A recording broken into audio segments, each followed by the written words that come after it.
Hi friend, नमस्कार. तर चला, तुम्ही ओळखू शकता ही भाजी कशाची आहे आणि खूप चमचमीत आणि खमंग आहे.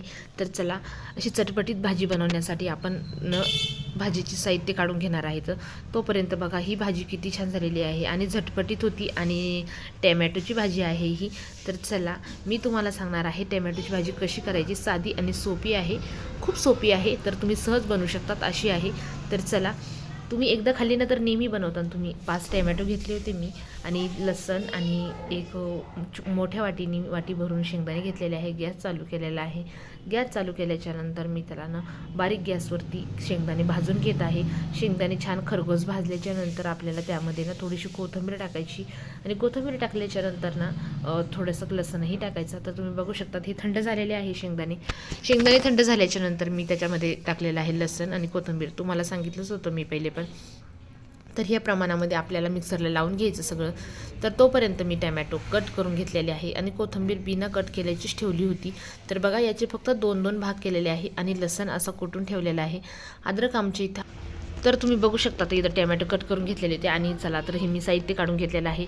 मिरे घेतलेले आहे, 4 लवंग घेतलेले आहे आणि हे गरम मसाल्याचं साहित्य आणि ही मिरची पावडर आणि कांदा लसूण मसाला, धने पावडर आणि लसण घेतलेला आहे आणि हळद घेतलेली आहे. तर चला, आपण हे साहित्य ना पूर्णपैकी व्यवस्थित नंतर टाकणार आहे. तर हे बघा, मी जे आपण काढून घेतलेलं होतं लसण आणि कोथिंबीरीचं आणि शेंगदाण्याचं कूट, तो छानपैकी मी बनवून घेतलेला आहे. तर चला, फोडणीची तयारी करून घेत आहे. मी कढई ठेवलेली आहे गॅसवरती कढई ठेवल्याच्यानंतर मी सगळं आपलं जे साहित्य काढलेलं होतं ते पूर्ण टाकून घ्यायचं. जिरा मोहरी आपल्याला बिलकुलही टाकायची नाही, कारण की ना हॉटेल स्टाईल भाजी बनवायची आपल्याला. खूप छान होती आणि खूप मस्त होती, खमंग. तर चला, मी मस्तपैकी याला फोडणी देऊन घेतलेली आहे. आणि पहिले ना मी ह्यामध्ये गरम मसाला टाकलेला होता, तुम्ही बघू शकता. तर गरम मसाला आपल्याला हे काढून टाकता येतो, कारण याची नुसती टेस्ट उतरती, म्हणून मी गरम मसाला टाकलेला आहे. जे साहित्य आपण पूर्णपैकी काढून घेतलेलं होतं ते साहित्य मी पूर्णपैकी ॲड करून घेतलं. बारीक गॅसवरती राहू दिलं, म्हणजे बारीक गॅसवरती राहू दिल्याच्यानंतर कसं हे मसाला करपत नाही आहे. नंतर ना टॅमॅटो टाकून दिलेले आहे आणि टॅमॅटो असे करूनच टाकायची, कारण की ही स्टीप खूप जरुरी आहे. तर टॅमॅटो आपण हे असेच पलटी करून टाकले ना, जो निब्बर भाग असतो टॅमॅटोच्या आणि जे त्यामध्ये अर्क उतरायचा असतो तो पूर्ण अर्क उतरतो, कारण की टरकलं असतं जाडपैकी, त्या प्रमाणामध्ये अर्क पूर्ण उतरत नाही. तर चला, मी याला 2 मिनटं झाकण ठेवलं होतं. झाकण ठेवल्याच्यानंतर एका छोट्या ग्लासने मी पाणी टाकलेलं आहे, 1 ग्लास. नंतर मी शेंगदाण्याचं कूट टाकून घेतलेलं आहे आणि याला छानपैकी हलवून घेतलेलं आहे. जास्त पाणी नाही वापर करायचा आपल्याला, कारण की टॅमॅटोला तुम्हाला माहिती आहे पाणी जास्त लागत नाही आहे. तर बघा तुम्ही, इतका मस्त वास येत आहे, खमंग असा. आणि मी चवीनुसार मीठ टाकून घेतलेलं आहे. अर्धा चम्मचलाही कमी मीठ टाकलेलं आहे. आपली भाजी खूप थोडी आहे, त्या प्रमाणामध्ये आपण मीठ टाकून घेतलेलं आहे. तर तुम्ही प्रमाण वाढवू शकले भाजीचं, तर तुम्ही मिठाचं तिखटाचं प्रमाण पूर्णपैकी सगळं वाढून टाकू शकतात. तर चला, अशी छानपैकी आपली भाजी तयार झालेली आहे.